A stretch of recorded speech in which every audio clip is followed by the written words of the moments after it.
الشيطان الرجيم بسم الله الرحمن الرحيم قال له صاحبه ويحاوره وكفرت بالذي خلقك من تراب ثم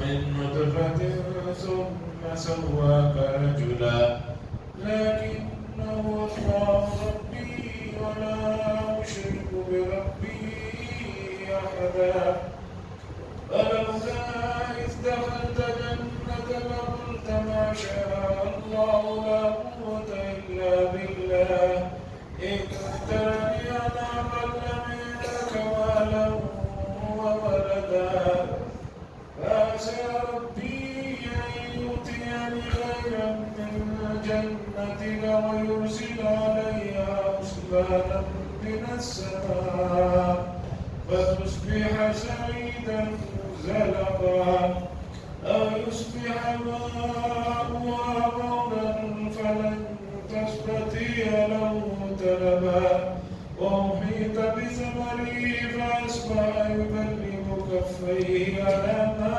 أنفق فيها وهي خاوية على عروشها ويقول يا ليتني لم أشرك بربي أحدا فلم تكن له فئة ينصرونه من دون الله وما كان منتصرا هنالك الولاية لله الحق هو خير ثوابا وخير عقبا. حضرات گزشتہ سے پہلے اتوار کے دن ان آیات میں جو واقعہ اللہ تبارک و تعالیٰ نے بیان فرمائے اس واقعے کو میں نے تفصیل سے بتایا. دو بھائیوں کا گزرے ہوئے زمانے کے لوگوں میں سے اللہ نے واقعہ بیان کیا جس میں ایک کو اللہ نے مال و دولت عطا کی تھی اور شرک کر رہا تھا، دوسرا اس کے پاس کم تھا، موحد تھا. پھر ایک ایسی آفت آئی جس میں اس بڑے آدمی کا پورا سب کچھ جل کر خاکستر ہو گیا. یہ پورا واقعہ بتایا اور میں نے کہا کہ ترجمہ انشاءاللہ اگلی مجلس میں رکھیں گے.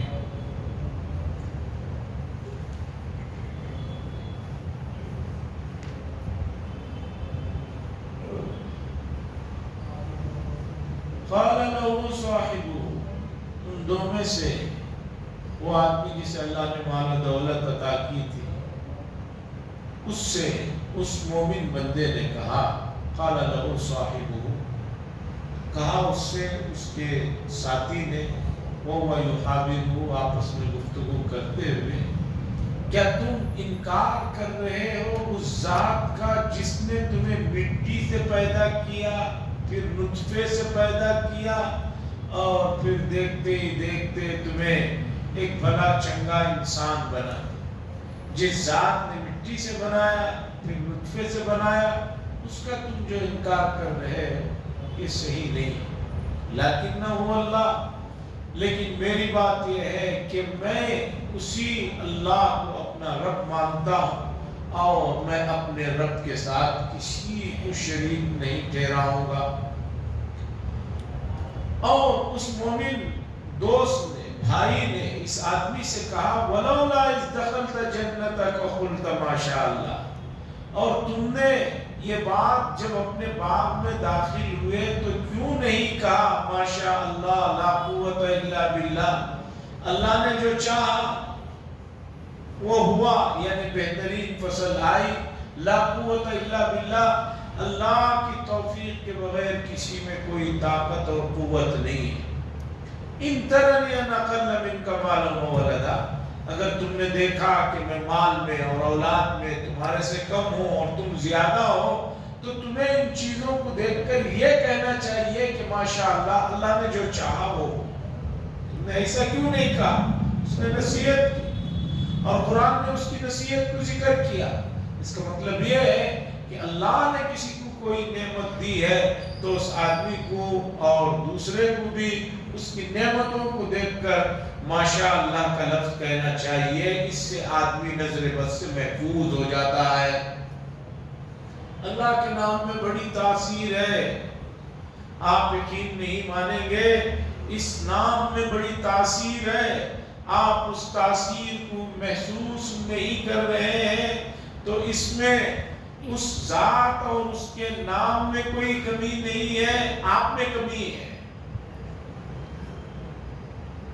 موجودہ زمانے میں مثال سمجھیے کہ ایک موبائل نے آ کر بے شمار چیزوں کو کھا لیا، اب کسی کو کیلکولیٹر الگ سے رکھنے کی ضرورت نہیں، ٹارچ رکھنے کی ضرورت نہیں ہے، اور بھی خدا جانے کیا کیا چیزیں سب اس کے اندر آ گئی۔ ایک آدمی کو خود پتہ ہی نہیں رہتا کہ اس کے اندر اس کے موبائل میں کیا کیا چیزیں ہیں۔ بہت سے لوگ کہتے ہیں نہیں بچے نے دلا دیا ہے، بس فون آنا اور جانا، اتنا ہمیں معلوم ہے، اس کے علاوہ نہیں کوئی باقی سب چیزیں اس میں ہے، کیمرہ ہے، وہ ہے، تمہاری وائس میسج ہے، نہیں کوئی سب ہے لیکن نہیں معلوم۔ تو سمجھیے ایک موٹی مثال میں نے دی، اللہ کے نام میں بڑی برکت ہے۔ آدمی کسی کے پاس بھی کوئی چیز اچھی دیکھے تو اسے فوراً کہنا چاہیے ماشاءاللہ، اس سے آدمی نظر سے محفوظ ہو جاتا ہے، ورنہ آدمی کو نظر جو ہے قبر کے گڑھے تک لے جا کر چھوڑتی۔ بہت سے لوگ نظر کے مسئلے کو بھی نہیں مانتے، کہتے ہیں یہ صحیح سے مانتی نہیں ہے۔ لوگ کہتے ہیں کہ بھئی نظر ہو گئی ہے، تو جدید لوگ کہتے ہیں کہ نہیں نظر کوئی چیز نہیں، اس لیے کہ اس سے کوئی اسے صحیح سے نہیں مانتا۔ ارے بھائی سائنس ایسی بہت سی چیزوں کا انکار کرتی ہے جسے آپ مانتے ہیں۔ مثال کے طور پر انسانی فطرت ہے کہ انسان متاثر بہت جلدی ہوتا ہے۔ چار رونے والے آدمیوں میں پانچواں آدمی جب جاتا ہے اسے معلوم ہی نہیں ہے کہ چار آدمی کیوں رو رہے ہیں، وہ بھی جا کر ان کے سامنے ویسی ہی رو کی صورت بنا کے بیٹھ جاتا ہے۔ چار آدمی کہیں کھڑے ہو کر ہنس رہے ہیں، یہ جا کر پہنچتا ہے، اب اسے معلوم ہی نہیں ہے، ریزن ہی نہیں معلوم ہے کیوں ہنس رہے ہیں، یہ بھی ان کے ساتھ ہنسنا شروع کر دیتا ہے۔ آدمی متاثر ہوتا ہے۔ تو نظر کا معاملہ نفسیاتی طور پر اس کی نگاہیں جو پڑتی ہیں اور وہ جو اللہ کا نام لیے بغیر اس کی تعریف کرتا ہے، وہ ایک کنیکشن ہوتا ہے جس کی وجہ سے اس آدمی کی حالت یہ ہو جاتی ہے۔ تو اس آدمی نے کہا، مسلمان نے بھی ماشاءاللہ کہو، لا قوت الا باللہ، یعنی اللہ کی توفیق کے بغیر کسی کے پاس اتنی طاقت نہیں کسی کو کچھ دے۔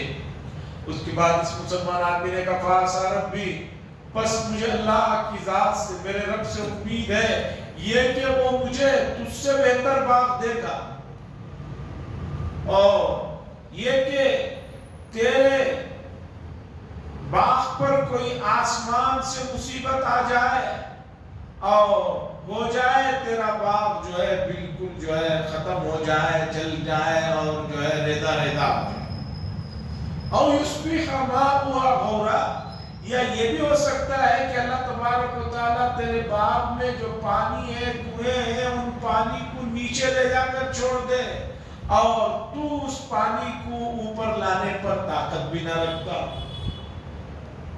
بنگلوری کے الگ الگ علاقوں میں الگ الگ مسئلہ ہے۔ یہ علاقہ ماشاءاللہ پانی کا علاقہ ہے، بنگلور کا ادھر کا کچھ علاقہ ہے 1300 1400 فٹ بور ڈالا جا رہا ہے، پانی نہیں۔ فلن تستطيع له طلبا، اگر اللہ نے ایسا کر دیا کہ پانی اندر چلے گیا تو نہیں لا سکتا، کیا کرے؟ اس نے کافر نے انکار کیا، بھئی میں یہ سب چیزیں نہیں مانتا، میرے پاس سب کچھ۔ اب آگے کیا ہوا؟ وہ وہی تبھی صبری، اور اس کے تمام مال و دولت کو عذاب نے گھیر لیا۔ پس صبح ہوئی اس حالت میں کہ وہ اپنے ہاتھوں کو کف افسوس سے ملتا رہا، جو کچھ اس نے خرچ کیا تھا وہ سب جل کر راکھ تر ہو گیا۔ وہی خاویۃ علی عروشها، اور اس کا وہ جو باغ انگوروں کا باغ تھا، ٹٹیوں پر جو انگوروں کو چڑھایا جاتا وہ پورا جو ہے اس کے اوپر گرا ہوا پڑا، ٹٹیاں سب نیچے پڑی ہوئی تھی، وَيَقُولُ اور کہنے لگا یا لیتنی اے کاش کہ میں اللہ کے ساتھ میرے رب کے ساتھ کسی کو شریک نہ کیا ہوتا، یعنی شرک نہ کیا ہوتا۔ اب جب سب جل گیا، سب راکھ ہو گیا، اب کہہ رہا ہے کہ جو ہے میں ایسا نہ کرتا۔ وَلَمْ تَكُنْ لَهُ فِيهَا اور اس کا سب کچھ جل کر جو راکھ ہو گیا، اس کے لیے کوئی جتھا بھی نہیں تھا، کوئی گروہ بھی نہیں تھا کہ اس کی مدد کرتا اللہ کے علاوہ، اور نہ اس کی کوئی مدد کی گئی۔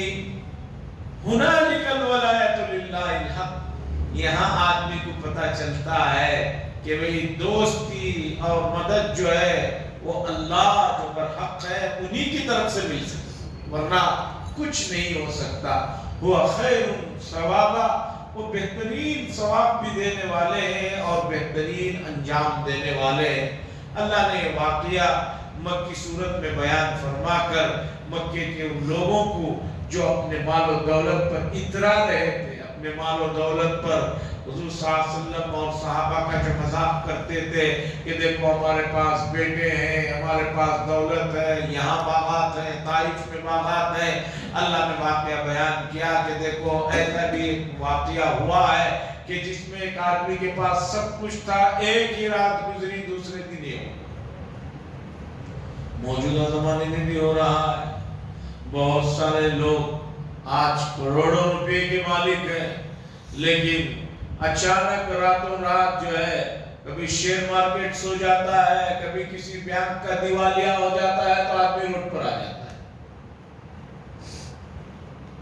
تو اس لیے آدمی کو اللہ کے سامنے تکبر کا مظاہرہ نہیں کرنا چاہیے۔ آگے اللہ نے دنیا کی مثال بیان کی، وَضْرِبْ لَهُم مَثَلَ الْحَيَاةِ الدُّنْيَا كَمَاءٍ أَنزَلْنَاهُ مِنَ السَّمَاءِ فَاخْتَلَطَ بِهِ نَبَاتُ الْأَرْضِ فَأَصْبَحَ هَشِيمًا تَذْرُوهُ الرِّيَاحُ وَكَانَ اللَّهُ عَلَى كُلِّ شَيْءٍ مُقْتَدِرًا۔ آپ نے دیکھا ہوگا اللہ کہہ رہے ہیں کہ اور مثال بیان کیجئے دنیا کی زندگی کے، جیسے کہ آسمان سے بارش ہوا اور اس بارش کی وجہ سے زمین کے اندر جو ہے کھیتی ہوئی اور کھیتی لہلہانے لگی، اور اس کے بعد اس کھیتی کو کاٹا جاتا ہے، کاٹنے کے بعد پھر اسے سکھا کر اس سے دھان نکال لیے جاتے ہیں، گیہوں نکال لیے جاتے ہیں۔ اب اس کے بعد اس کے وہ جو باقی کی گھاس ہوتی ہے اسے ریزہ ریزہ بنا دیا جاتا ہے جانوروں کے لیے، اور کبھی تو اسے ختم کرنا ہے جلانے کے لیے۔ تو اللہ نے فرمایا جیسے دنیا کی زندگی کی مثال ہے کہ بارش ہوا، کھیتی لہرانے لگی، آدمی کو سمجھ میں آیا بہت اچھا لگ رہا ہے، یہی سب کچھ ہے، پھر اس کے بعد ایک وقت آتا ہے اسے کاٹا جاتا ہے، پھر وہ ریزہ ریزہ ہو جاتی ہے اور ہوا میں اڑنے لگتی ہے۔ اللہ فرمانے وَكَانَ اللَّهُ عَلَى كُلِّ شَيْءٍ مُقْتَدِرًا، اللہ تبارک و تعالی ہر چیز پر قدرت رکھتے ہیں۔ جیسے دنیا کی زندگی میں کھیتی ہے کہ ایک وقت میں لہر آ رہی تھی لیکن چند دنوں کے بعد اس کا کوئی نام و نشان نہیں، ہوا میں اڑتی پھر رہی ہے، اسی طرح دنیا کی زندگی ہے۔ آدمی کو اپنی طاقت پر، اپنی شہرت پر، اپنے دولت پر گھمنڈ نہیں کرنا چاہیے۔ اللہ فرما رہے المال والبنون زینت الحیات الدنیا، مال اور اولاد دنیا کی زینت ہے، دنیا کی خوبصورتی ہے۔ والباقیات الصالحات، اور باقیات الصالحات ہمیشہ رہنے والے جو اعمال ہیں، نیکیاں ہیں، جو کہ بہتر ہے تمہارے رب کے نزدیک ثواب کے اعتبار سے بھی اور جس سے آپ امید لگائیں اس کے اعتبار سے بھی، یہ اصل جو ہے چیز رہنے والی ہے۔ ٹیمپروری چیزوں کے پیچھے مت بھاگو، ٹیمپروری چیزیں ہیں یہ، مال اور اولاد یہ کوئی ہمیشہ رہنے والی چیزیں نہیں ہیں۔ اور موجودہ زمانے میں اولاد اپنے ماں باپ سے کتنی محبت کر رہی ہے وہ سب کے سامنے ہے، تھوڑے سے بیمار ہونے کی ضرورت نہیں ہے، لے جا کر جو ہے بزرگوں کا گھر کے نام سے وہاں ڈال دے رہے ہیں، اور اسی طرح اولڈ ایج ہوموں میں لے جا کر ڈال دے رہے ہیں۔ باپ ماں کو جو ہے ملنے کے لیے، بات کرنے کے لیے وقت نہیں۔ قرآن میں یہاں پر آیا باقیات الصالحات، یہ لفظ ایک اور جگہ بھی آئے گا کہ ہمیشہ رہنے والے نیک کام۔ یہ ہمیشہ رہنے والے نیک کام سے کیا مراد ہے؟ مفسرین نے کہا کہ باقیات الصالحات سے مراد ہر وہ نیک کام جس کا کرنے کا حکم شریعت نے دیا، 5 وقت نماز ہے، بعض حدیثوں میں لا حول ولا قوت الا باللہ، یہ جو ذکر ہے یہ بھی باقیات الصالحات میں ہے. اور اسی طرح سبحان اللہ و بحمدہ سبحان اللہ العظیم، بڑا مختصر ذکر ہے یہ. بخاری شریف کی سب سے آخری حدیث اسی پر ختم ہوتی ہے. حضور صلی اللہ علیہ وسلم نے فرمایا کلمتا حبیبتا الی الرحمن، دو کلمے اللہ کے نزدیک بڑے پسندیدہ، خفیفتان علی اللسان، زبان پر بہت ہلکے، انہیں پڑھنے کے لیے بڑی مشکل نہیں ہوتی. جیسے بعض انگریزی الفاظ، دوسری زبانوں کے الفاظ آدمی کے منہ پر ہی نہیں چڑھتے، ایسا نہیں ہے. خفیفتان علی اللسان، زبان پر بڑے آسانی سے چڑھ جائیں. زبان پر آسانی سے چڑھ رہے ہیں تو اس کا یہ مطلب نہیں ہے کہ اس کا کوئی وزن نہیں ہے. ثقیلتان فی المیزان، میدان حشر میں جب ترازو قائم کیا جائے گا وہاں بہت وزنی ہوں گے وہ دو کلمات. کیا ہے وہ؟ سبحان اللہ و بحمدہ سبحان اللہ العظیم. مفسرین نے کہا کہ باقیات الصالحات میں وہ کام مراد ہے کہ ایک آدمی کے انتقال کے بعد بھی اس کا فائدہ لوگوں کو پہنچتا رہے. جیسے کسی نے قرآن مجید کی تفسیر لکھی، جیسے کسی نے احادیث کی تشریح لکھی. یہ لوگ گزرے ہوئے 700 سال ہو گئے، 800 سال ہو گئے، لیکن آج بھی ہم ان کا لکھا ہوا پڑھتے ہیں اور استفادہ کرتے ہیں. تو یہ باقیات الصالحات. اسی طرح ایک آدمی نے کسی جگہ پر پانی کے مسئلے کو حل کر دیا، وہ انتقال ہو گیا لیکن لوگ اس سے پانی سے فائدہ اٹھا رہے ہیں. کہیں جو ہے درخت لگا دیا جس کے سائے سے لوگ فائدہ اٹھا رہے ہیں، جس کے درختوں سے پھل کھا رہے ہیں. یہ سب باقیات الصالحات ہیں. آدمی کو ایسے کام کر کے جانا چاہیے اپنی زندگی میں کہ اس کے جانے کے بعد بھی اس کا ثواب پہنچتا رہے. آدمی اس بھروسے پر، اس اعتماد پر نہ رہے کہ میں بہت کما کے رکھا ہوں، میرے جانے کے بعد میرے اولاد اور میرے رشتہ دار وہ بہت میرے نام سے خرچ کریں گے. یہ خوش فہمی ہے، اس خوش فہمی کو نکال دیجئے. موجودہ زمانے میں اللہ ماشاء اللہ کچھ بچے ہیں جو اپنے ماں باپ کے لیے، اپنے رشتہ داروں کے لیے کچھ کام کرتے ہیں، ورنہ اکثر ایسا ہے کہ انتقال کے بعد کروڑوں کی جائیداد تقسیم ہو جاتی ہے، اس میں کسی غریب رشتہ دار کو بھی جس کا شریعت میں حصہ نہیں ہے، والد صاحب جسے چاہتے تھے، پسند کرتے تھے، اسے دینے کے لیے آدمی تیار ہے. ہمارے یہاں کیا ہوتا ہے؟ ہمارے یہاں بڑے شہروں میں حیدرآباد ہے، ممبئی ہے، دلی ہے، ایک بڑا آدمی انتقال ہو گیا، 40 دن کے بعد، 6 مہینے کے بعد، سال میں ایک مرتبہ اس کے نام سے دعوت کرتے. دعوت میں کھٹے میٹھے بریانیاں، سادہ سیدھا تو کام چل نہیں رہا، چونکہ ان کے اسٹیٹس کا مسئلہ رہتا ہے. خوب اچھی پکوانے، 7-8 قسم کے میٹھے وغیرہ، اور اس میں کسے بلاتے ہیں کھانے کے لیے؟ پورے مالدار لوگوں کو بلاتے ہیں. بھئی اس غریب، اس انتقال شدہ آدمی کو ثواب پہنچانا ہے تو صدقہ جو ہے غریبوں میں، مسکینوں میں، یتیموں میں، محتاجوں میں، ضرورت مندوں کو کرنے پر اسے فائدہ پہنچتا ہے. نہیں، صرف مالدار بھی پیس کو بلاتے ہیں، چونکہ وہ بھی ان کو بلائے ہوئے رہتے ہیں تو یہ کہتے ہیں چلو ان کا بھی حساب کتاب چکتا کر دیں، ان سے بھی 2 ڈش زیادہ بنا کر کھلا کر مسئلہ حل کریں. عزیزان گرامی، باقیات الصالحات کی طرف توجہ دیجئے. باقیات الصالحات میں آپ نے کسی کو قرآن کے چند سورے سکھا دیے. باقیات الصالحات میں آپ نے کسی کو پکڑا، مسجد میں لا کر نمازی بنا دیا آپ نے اسے، اور آپ نے کسی نمازی کو پکڑا، اس کی نماز میں جو غلطیاں تھی وہ کسی سے بیٹھ کر سیکھتے ہوئے شرم محسوس کر رہا تھا، حالانکہ شرمانے کی ضرورت نہیں ہے، آپ نے اس کی جو ہے نماز درست کر دی. یہ باقیات الصالحات ہے. آپ کے جانے کے بعد بھی جو وہ نماز پڑھتا رہے گا آپ کو بھی ایک حصہ ملتا رہے گا. نماز میں جو بنیادی غلطیاں ہیں بہت مصر کا ایک واقعہ سناتا ہوں.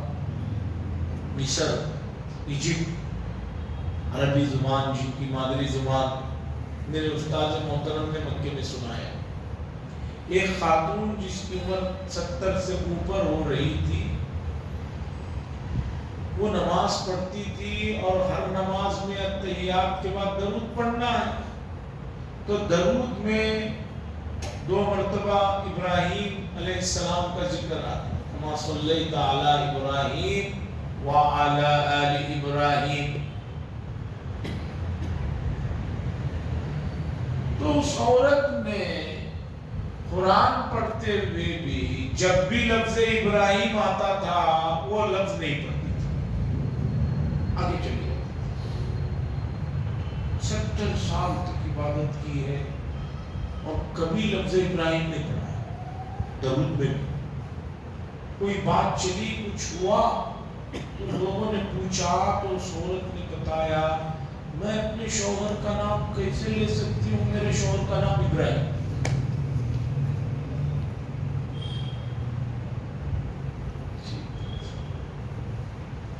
قرآن میں بھی آ رہا ہے تو چھوڑ کے آگے چلے جائے. یہ تو عالم ہے ایک مسلم ملک کا، عربی جاننے والے ملک کا، وہاں کا بھی عالم ہے. تو جن کی زبان عربی بھی نہیں ہے، جو زیادہ دین سے واقفیت، بیسک چیزیں بھی بچپن میں نہیں سیکھے ہیں، ان لوگوں کی دین اور ان کی نمازیں اور ان کی دوسری چیزوں کا کیا عالم ہے آپ اندازہ لگا لیجیے. تھانوی نے لطیفہ لکھا ہے، واقعہ ہے لطیفہ. کسی امام صاحب نے بیان میں کہا کہ بغیر وضو کے نماز نہیں ہوتی. ایک آدمی باہر نکل کے کہنے لگا کیوں نہیں ہوتی؟ 20 سال سے تو پڑھ رہا ہوں میں بغیر وضو کے. کیوں نہیں ہوتی؟ میں تو پڑھ رہا. تو یہ عالم. مجھ سے بعض لوگ پوچھتے ہیں وضو کو ٹوٹنے والی چیزوں کا علم نہیں ہے لوگوں کو. صاحب نے کہا کہ مجھے گیس کی شکایت ہے. اچھے ڈاکٹر سے ملو اور وہ تمام چیزیں چھوڑو جو گیس کو بناتی ہیں، جیسے کہ خاص طور پر ہمارے یہاں کی بری چائے صبح سے بنا کر شام تک گرم کر کے پی رہے ہیں. چاؤں کو چھوڑو سب چیز. اور پھر اس کے بعد میں نے کہا خیر یہ چھوڑو، آپ مجھ سے کیا پوچھنا چاہتے؟ وہ کہنے لگا کہ اکثر ایسا ہوتا ہے کہ نماز میں ہوتا ہوں، کبھی نماز کے بعد، فرض نماز کے بعد سنت پڑھ رہا ہوتا ہوں، ہوا خارج ہو جاتی ہے، آواز نہیں ہے، اس سے وضو ٹوٹ جاتا ہے. میں وضو کے مسائل بتا رہا تھا، جب یہ مسئلہ بتایا اس کے دوسرے دن وہ صاحب نے مجھ سے پوچھا. میں نے کہا آواز آئے یا نہ آئے وضو ٹوٹ جائے. میں حضرت سوچ کر بولی میں کل بھی بتا چکا ہوں، مسائل بہت سوچ سمجھ کر دیکھ کر آنے سے 1 منٹ پہلے تک دیکھ کر بتاتے ہیں. مسائل میں وہ اس طرح کی بات نہیں ہے. کہنے لگے حضرت میرے تو بہت بڑا مسئلہ ہو جائے گا. یہ آپ کی غلطی کہ آپ نے نماز اور وضو کو سیکھا کیوں نہیں. 1986 میں بیدواڑی میں میرے استاد محترم نے جب بتایا کہ بکرا اور چھیلا جو بھی جانور ہے قربانی جن کے کرتے ہیں ان کی 7 چیزیں کھانا صحیح نہیں ہے، اس میں کپورے جو بولتے ہیں وہ بھی کھانا درست نہیں. جب یہ مسئلہ بتایا تو کئی لوگ اس دن دوسرے دن پریشان ہو گئے. بولے کہ ہمیں تو کسی نے بتایا ہی نہیں. چونکہ شیواجی نگر میں تو ماشاءاللہ کھانے پینے کا ماحول ہے، ایک مستقل کپوروں کی ایک ہوٹل ہے، لوگ وہاں صبح جا کر کھاتے تھے اسے. کیا حضرت نے بتا دیا مسئلہ؟ تو عزیزان گرامی، مسئلے جاننا آپ کی ذمہ داری ہے. تو باقیات الصالحات میں ہر وہ نیک کام ہے کہ آپ کے جانے کے بعد بھی رہے. لیکن کوئی نیک کام کرنے سے پہلے پوچھ لیجیے. جیسے کہ ابھی شعبان ہے، رمضان آنے والا ہے، لوگ کہتے ہیں کہ حضرت ہم مسجد میں لا کر 4 قرآن رکھنا چاہتا ہوں میرے والدین کے نام سے. میں کہتا ہوں ہمارے یہاں سے 4 لے کر تم جا کر کسی اور مسجد میں رکھو، احسان ہوگا. ہمارے یہاں رکھے سووں کے قرآن کھولے بغیر بوسیدہ ہو گئے. دینا ہی ہے. گھومو پھرو ایسے گاؤں دیہاتوں میں جہاں قرآن نہیں ہے مسجد میں، وہاں سووں کے قرآن رکھے ہوئے ہیں۔ آج سے 7-8 سال پہلے ایک جو بڑا دوست جیسی ایک بڑی ٹرک ہوتی ہے، اتنے اس میں بھر کے لے جا کر جو ہے وہ سیدھا ہو گئے تھے، ان کو ایک بڑے کنواں کھود کر اس میں ہم لوگوں نے دفنایا۔ اور ابھی بھی اس طرح کے مساجد میں ہر سال رمضان سے پہلے پاکی صفائی کے موقع پر نکلتے ہیں کہ قرآن لا کے جو لپیٹ کے رکھا ہے اسے کھولا ہی نہیں۔ اس لیے کوئی بھی کام کرنے سے پہلے مشورہ ضرور کر لیں۔ بعض جگہ آپ نے دیکھا ہوگا انتقال ہوا ہے، ان کے گھروں کے بازو جو ہے نمک بانٹ رہے ہیں۔ نمک کوئی بادام ہے جو لے جا کر آدمی صبح شام اٹھتے بیٹھتے کھائے گا؟ نمک تو اتنا استعمال 1 kg کی پاکٹ استعمال ہونے میں کئی دن لگ جاتے ہیں، کہتے نہیں نمک دینے سے ثواب ہوئے۔ ارے بھائی آپ ایسے ملک میں نہیں ہے کہ نمک جو ہے وہ مطلب جو ہے بلیک میں بک رہا ہے کہ بھی نمک نہیں مل رہا۔ کوئی کام کرنا ہو تو پوچھ کر کیجئے۔ باقیات الصالحات میں ہر زمانے میں ہر وقت الگ الگ چیزیں رہتی ہیں، لیکن ذکر و اذکار، قرآن سیکھنا سکھانا یہ ہمیشہ سے اس میں ہے، اس کی طرف توجہ دیجیے۔ اللہ فرماتے ہیں وَيَوْمَ نُسَيِّرُ الْجِبَالَ، اور اس دن کا بھی دھیان رکھو جب ہم پہاڑوں کو چلائیں گے اور دیکھیں گا تو وَتَرَى الْأَرْضَ بَارِزَةً، اور زمین جو ہے کھلی پڑی ہے، وَحَشَرْنَاهُمْ، اور ہم ان کو جمع کریں گے، فَلَمْ نُغَادِرْ مِنْهُمْ أَحَدًا، اور کسی کو بھی نہیں چھوڑیں گے، ہر ایک کو جمع کر کے رہیں گے۔ قرآن کریم میں تقریباً 6 مقامات میں 3 مقامات ایسے ہیں جس میں اللہ کہہ رہے ہیں ہم پہاڑوں کو چلائیں گے، اور 3 مقامات ایسے ہیں جس میں اللہ یہ کہہ رہے ہیں کہ ہم پہاڑوں کو روئی کے گولوں کی طرح اڑائیں گے۔ ظاہری طور پر تعارض ہوتا ہے کہ قرآن میں یہاں تو اللہ کہہ رہے ہیں پہاڑوں کو چلائیں گے، اور ایک جگہ آگے چل کر 16ویں پارے میں آئے گا، اس کے بعد دوسری 2 جگہ آئے گا جس میں اللہ کہہ رہے ہیں کہ ہم پہاڑوں کو ہواؤں میں روئی کے گولے جیسے اڑتے ہیں اسے اڑائیں۔ تو کیا بات، کیا اختلاف ہے؟ نہیں، مفسرین نے لکھا ابتدا میں پہاڑوں کو ان کی جگہ سے چلایا جائے گا، جہاں کھڑے ہیں وہ وہاں سے ان کو گھسیٹ کر اللہ کے حکم سے ان پہاڑوں کو چلایا جائے گا، پھر آگے ان پہاڑوں کو ریزہ ریزہ بنا کر ہواؤں میں اڑایا جائے۔ تو قرآن نے ایک جگہ پہلی چیز کا ذکر کیا، دوسری جگہ دوسری چیز کا ذکر کیا، اس لیے آپس میں کوئی اختلاف نہیں۔ بعض لوگ جو قرآن مجید میں کیڑے نکالتے رہتے ہیں، یہود و نصارہ، وہ اس طرح کی چیز کو پکڑتے ہیں اور پکڑ کر کسی مسلمان سے پوچھتے ہیں، اور ہمارے ماشاءاللہ مسلمان تو ایسے ہیں کہ ان کو ابھی تک قرآن ہی بہت سارے لوگ کبھی نہیں پڑھے رہتے، اس میں سے یہ بحث نکال کر جب پوچھیں تو وہ گھبرے ہو جائیں گے۔ 1980 کے زمانے کی بات ہے، میرے رشتہ دار کے گھر میں جاتا تو پڑوس میں ایک صاحب سعودی عرب میں رہتے تھے، وہ واپس آئے، 80 کی بات ہے، وہ لا کر انہوں نے عربی گانے چلا دیا تھا۔ میرے وہ رشتہ دار بولتے ہیں نوجوان بچہ کتنا اچھا ہے، ہر وقت قرآن سنتے ہیں،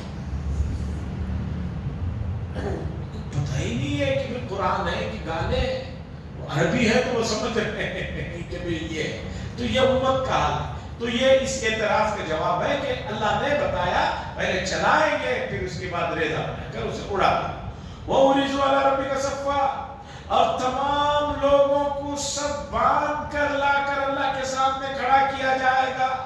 اس وقت اللہ کہیں گے لَقَدْ جِئْتُمُونَا كَمَا خَلَقْنَاكُمْ أَوَّلَ مَرَّةٍ، تم لوگ میرے پاس ایسے آئے ہو آج جیسے کہ تم کو ہم نے پہلی مرتبہ پیدا کیا تھا۔ میدان حشر سے جب آدمی اٹھے گا تو ننگا ہوگا۔ روایتیں بعض بتاتی ہیں جیسے بچہ پیدا ہوتا ہے تو اس کی سنت نہیں کی ہوئی ہوتی، تو اسی طرح اس حالت میں اسے اٹھایا جائے گا۔ اللہ فرمائیں گے جیسے ہم نے تمہیں پہلی مرتبہ پیدا کیا تھا، امیر غریب مالدار بادشاہ ہر آدمی ننگا ہی پیدا ہوتا ہے، آج تم اس حالت میں ہمارے سامنے آئے ہو، بلکہ تم لوگوں نے یہ سوچ رکھا تھا کہ ہم نے جو یہ وعدہ کیا ہے قیامت کا یہ کبھی پورا نہیں ہوگا، ایسا نہیں ہے، آج ہم نے تمہیں یہاں پر جمع کر دیا ہے۔ حدیث میں آتا ہے اسی طرح کی آیت کا مضمون 7ویں پارے میں گزرا تھا، میں نے وہاں بھی وہ حدیث سنائی تھی۔ اب چونکہ اتنی پرانی باتیں تو امت کو یاد رہتی نہیں ہے، یاد دلا دیتا ہوں۔ سیدہ عائشہ رضی اللہ تعالیٰ عنہ نے پوچھا یا رسول اللہ اگر کپڑے نہیں ہوں گے، ننگے بدن ہوں گے، کچھ دیر کا جو مرحلہ ہوگا تو سطر کا کیا ہوگا؟ حضور صلی اللہ علیہ وسلم نے فرمایا عائشہ وہ عالم ہوگا، وہ گھبراہٹ، وہ بے چینی، وہ پریشانی کا عالم ہوگا، کسی آدمی کو دوسرے کی سطر تو چھوڑو اپنے سطر کی بھی فکر نہیں ہوگی، اتنا وہ جو ہے بے چین اور بے حال۔ تو یہ آیت نے بتایا، پھر آگے اللہ تعالیٰ جو نام اعمال کو کھولیں گے، وہ جو کتابیں لا کر رکھی جائیں گی اس کا ذکر ہے، اور وہ ذکر بتا رہا ہے کہ آدمی کو اس کا بہت اہتمام کرنا چاہیے کہ کوئی گناہ نہ اور ہو جائے تو بغیر توبہ کے آدمی نہ سوئے۔ کیا پتہ سوئے گا صبح اٹھائے گا ہی نہیں۔ آج کل ہارٹ کے کیسز ویسے بھی بہت بڑھ گئے ہیں، اور ہارٹ کا کیس ہونا کوئی ضروری نہیں ہے، ایک بہانہ ہے۔ لوگ کہتے ہیں کہ ہارٹ اٹیک ہو گیا، لوگ کہتے ہیں کہ سانس رک گئی، کچھ ہو گیا، وقت ختم ہوا۔ اس لیے آدمی کو سونے سے پہلے حاسبوا قبل ان تحاسبوا، حساب ہونے سے پہلے تم خود اپنا حساب کر لو۔ موتوا قبل ان تموتوا، ایک تو موت آئے گی، اس سے پہلے اپنے آپ کو مرنے کے مرحلے کے بارے میں سوچو گے تو انشاءاللہ العزیز بالکل وہاں اس کتاب سے ہمارے گناہ مٹا دیے جائیں گے اور کوئی دقت نہیں ہوگی۔ اللہ سے دعا فرمائے اللہ تبارک و تعالیٰ سے مسئلے کو سمجھنے کی اور اس کے تقاضوں پر عمل کرنے کی توفیق نصیب فرمائے۔ جو حضرات شب برات کے روزے کا پوچھتے رہتے ہیں ان کے لیے مسئلہ سنیے۔ کل 13 تاریخ چاند، کل 13 تاریخ، پرسوں 14، اس کے بعد 15۔ رسول اللہ صلی اللہ علیہ وسلم ہر مہینے 3 دن 13، 14، 15 چاند کی تاریخوں کے روزے رکھتے تھے ہر مہینے، اور اسے کہا جاتا ہے ایام بیس۔ بیس بیاس سے لفظ بنا ہے، بیاس کے معنی ہے سفیدی، چونکہ ان 3 راتوں میں چاند بڑے عروج پر ہوتا ہے، روشنی ہوتی۔ ہم شہروں والوں کو تو پتہ ہی نہیں چاند کب کتنے تاریخ کا ہے، کیوں؟ اس لیے کہ ہر وقت لائٹوں میں گھرے ہوئے ہیں۔ یہ سب گاؤں دیہاتوں میں نیچرل جگہ معلوم ہوتا ہے 13ویں 14ویں 15۔ تو حضور ہر مہینہ 3 دن روزے رکھتے تھے، 13، 14، 15۔ اور اتفاق دیکھو کل پیر کا دن ہے اور حضور ہر پیر کو بھی روزہ رکھتے تھے۔ اب کوئی آدمی روزہ رکھنا چاہے تو اس کے لیے بہترین یہ ہے کہ کل پرسوں ترسوں رکھ لیا، کل پیر منگل چاشو، اس لیے کہ صرف سنگل روزہ شب برات کے دوسرے دن جو رکھا جاتا ہے، منگل کے دن شب برات ہے، تو اس کے دوسرے دن چاشوبے کے دن جو سنگل روزہ رکھا جاتا ہے اس کے سلسلے میں کوئی بہت زیادہ ٹھوس اور مضبوط جو ہے حدیث نہیں ہے، بلکہ اس درجے کی ہے کہ رکھنا چاہے تو رکھ سکتے ہیں۔ لیکن یہ 3 دن اگر رکھ لیتا ہے آدمی، جس میں شب برات کا روزہ بھی آ جائے گا، پیر کی نیت بھی کر لے، تو یہ 3 دن تو حضور رکھتے تھے اور اس کے بڑے فضائل بھی ہیں، تینوں کام ہو جائیں گے۔ لوگ کہتے ہیں 2 رکھے، یہ رکھے، پھر 3 رکھو، اس نیت سے رکھو کہ حضور 13، 14، 15 رکھتے تھے۔ اس میں کسی کو کوئی اختلاف نہیں، کسی بھی مسلک کے آدمی کو پوچھو کہ بھئی 13، 14، 15 کو تو حضور روزے رکھتے تھے نا ہر مہینے کے، سب کہیں گے ہم 13، 14، 15 کے رکھے۔ اب بحثی ختم، بحثی ختم ہے، کوئی مسئلہ ہی نہیں رہ جائے گا۔ امید ہے اتنا مسئلہ آپ نے سمجھ لیا اور رکھنے والے رکھے۔ اور جو کام نوافل اور سنت کے ہیں، نوافل کے درجے کے ہیں، وہ کوئی کرے دوسرا نہ کرے تو اسے نہ سمجھے۔ آپ ماشاءاللہ تہجد پڑھتے ہیں، اشراق پڑھتے ہیں، بہت اچھی بات ہے۔ اب جو آدمی تہجد نہیں پڑھ رہا اس کے ساتھ آپ لڑیے مت، اسے بتائیے مت میں تہجد پڑھتا ہوں تم کیوں نہیں پڑھتے، اسے ترغیب دیجیے کہ تہجد بڑی اچھی چیز ہے، اشراق بہت اچھی چیز ہے، ترغیب دے سکتے جتنی کر سکتے۔ جیسے ہمارے بچپن میں ہم لوگ جس دن روزہ رکھ لیتے تو پورے محلے میں لوگوں کو پوچھتے پھرتے تھے بھئی تم روزہ ہے کیا، روزہ ہے کیا، رمضان، چونکہ ہم کبھی رکھ لیتے بچپن میں بہت چھوٹے، نہیں آج ہمارا بھی رکھا ہے، تو سب کو پوچھتے پھرتے، ایسا نہ کرے۔ وآخر دعوانا الحمدللہ رب العالمین، لیکن الحمدللہ شکریہ اللہ صلی اللہ علیہ وسلم، ابھی دینا مولانا محمد ربنا آتنا